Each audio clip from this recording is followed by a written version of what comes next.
digitally resurrect Jesus to have him walk on water? When rap star Tupac Shakur, who died in 1996, came back from the dead and performed at the Coachella Music Festival, the world was in awe. The lifelike hologram of Tupac performed seamlessly with other live artists on stage. Some fans loved it. Others called it downright creepy. Alki David, CEO of Anaconda Media Group that owns Hologram USA, the company that resurrected Tupac, and many others, relishes controversy. Case in point, an upcoming project that will bring Whitney Houston back to life and on tour in 2016.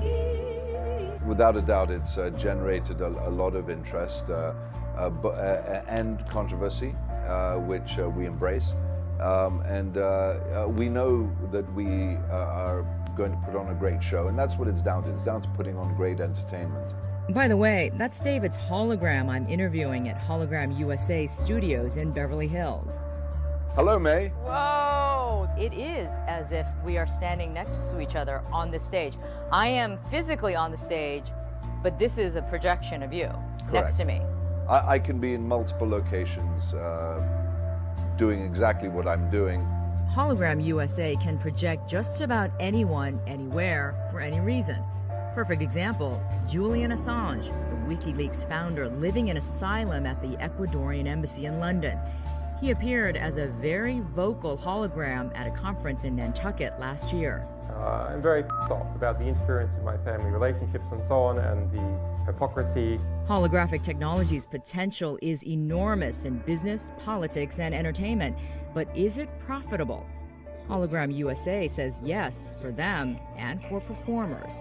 When we bring Whitney back, or when we bring Billie Holiday back, there's a lot of interest from sponsors and advertisers, because essentially these artists are now alive and able to do product endorsements and personal appearances.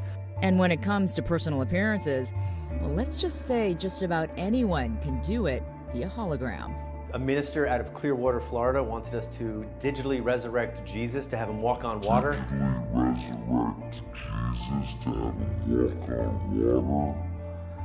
For an Easter sermon next year. Now that really would be something to see to believe.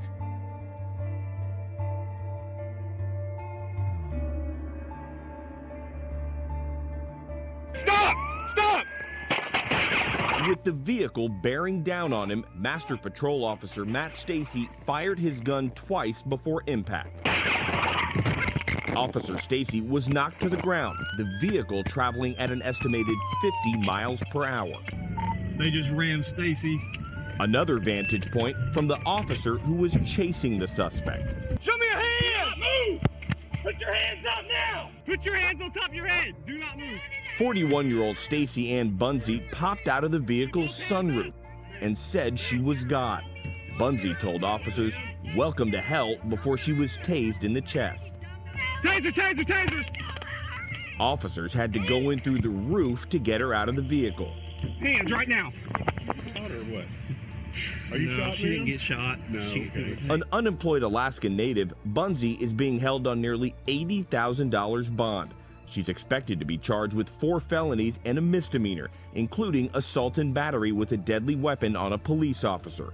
Police suspected she was under the influence of methamphetamine because she used street slang when she stated that she did some ice a couple of days ago. She then stated that she did a line of ice last night. Stop! Stop! That wasn't the sound of braking. That was the sound of an accelerator. A 4-year veteran of the Sand Springs Police Department, Master Patrol Officer Matt Stacy suffered minor scrapes to his head, forearm, and right hand. Our worry at the time was he was severely injured. He wasn't. I can just tell you my only explanation for that is he was under the protection of God, because he very well should have been dead. Officials in Indianapolis say a pastor's pregnant wife died after being shot in the head at the couple's home. 28-year-old Amanda Blackburn was pronounced dead Wednesday after being shot during a robbery that happened in her home. She leaves behind her husband, Davey, and her 15-month-old son. The family moved to Indianapolis to start Resonate Church in 2012. Our church is our family, and it's the same for them. The two of them, the church was their family. Everything she did was to help other people, and that's what she was about. Blackburn was 13 weeks pregnant and the child did not survive. Please remember to keep the Blackburn family in our prayers. This video shows 3 Virginia police officers repeatedly using stun guns in 2013 on an unarmed black man who died shortly afterwards. The video caught on police cruiser and hospital surveillance cameras shows Linwood Lambert Jr., 46, being taken into custody by 3 South Boston police officers after he was arrested at a motel for a noise complaint. Get on your stomach. You can see from this footage that he's repeatedly shocked at the doors of a hospital when he tried to get away. Roll around. Roll around. Roll around. No miss. On your stomach. On your stomach. On your stomach. Get on your stomach. Okay, stop. I will. Stop. I will. Get on your stomach. Roll on your stomach. We're gonna go there. He can then be seen slumping, almost unconscious, in the back of a police cruiser. The officers then took him to jail before returning him to the hospital, where he was pronounced dead. Lambert's family filed a $25 million wrongful death lawsuit in US District Court in April against the officers. The videos have emerged as the US is debating police tactics after the deaths of unarmed black men at the hands of officers in Missouri, New York, and elsewhere since 2014. Iraqi Kurdish forces have found a mass grave in Sinjar following the liberation of the town from the ISIL terrorist group. The mass grave was believed to contain the bodies of 78 Azadi women aged between 40 and 80. The mayor of Sinjar and local people say they saw clumps of hair, bones, money, and keys, which they believe belonged to older women from the village of Kocho. Officials discovered the site of the mass grave on Saturday based on information from young women enslaved by the ISIL. Daesh terrorists occupied Sinjar in August 2014. They've systematically killed and enslaved hundreds of members of the Azadi minority. Well, in health news, the obesity crisis is getting worse in America, not better. A new report from the Centers for Disease Control says the obesity rate among American adults rose to 38% from 32% about a decade earlier. Experts had thought the obesity rate had leveled off, and they don't know why it's rising instead.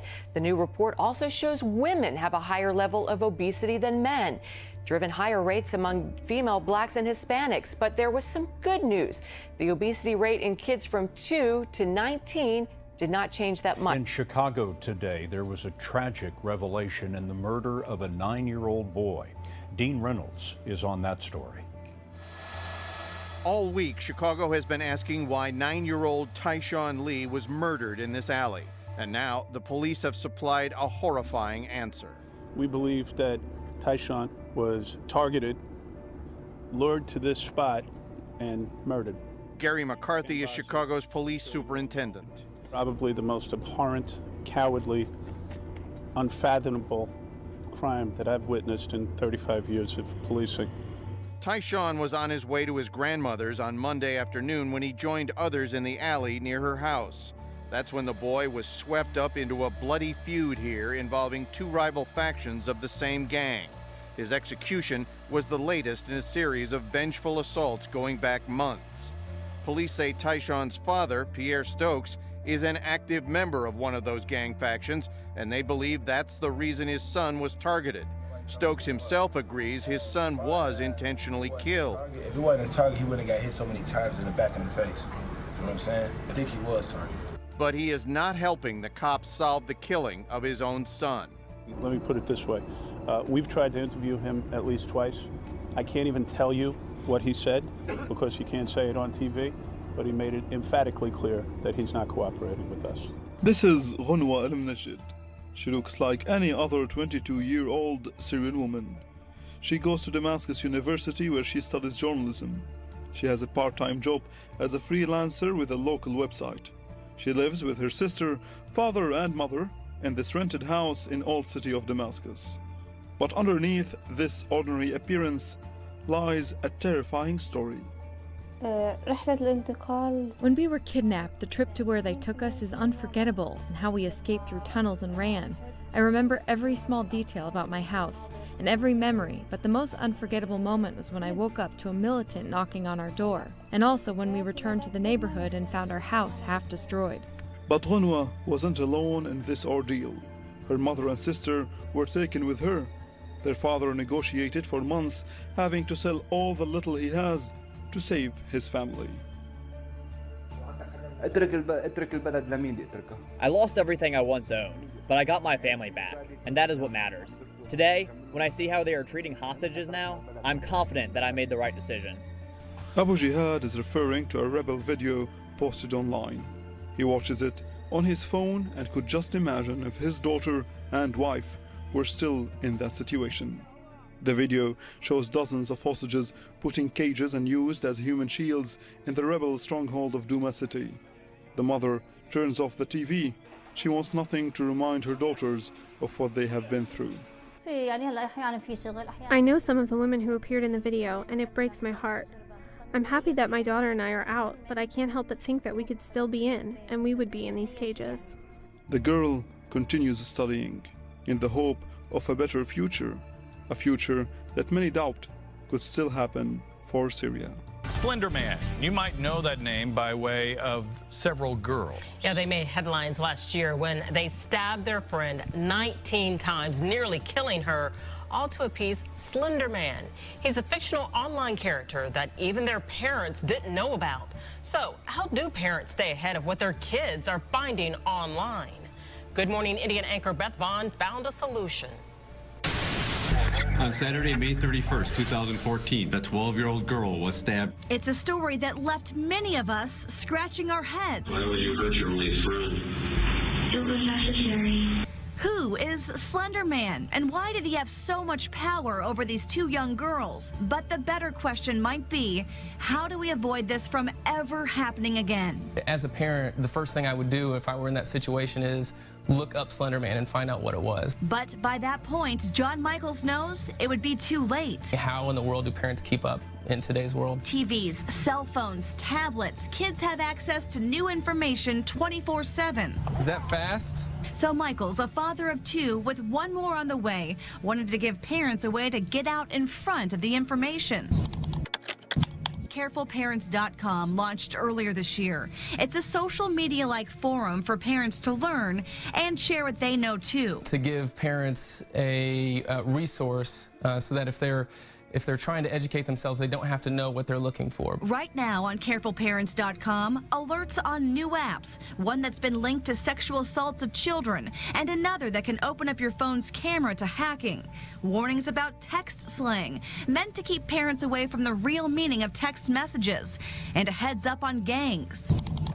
And when parents hear of something new, they alert the rest of the group to what they know. I think sharing with other parents is really important because there's so much information to manage these days, and having a peer system to fall back on and share information with is a really powerful tool. The beginning of what Michaels hopes is a broad network of parents looking out for each other and better protecting children.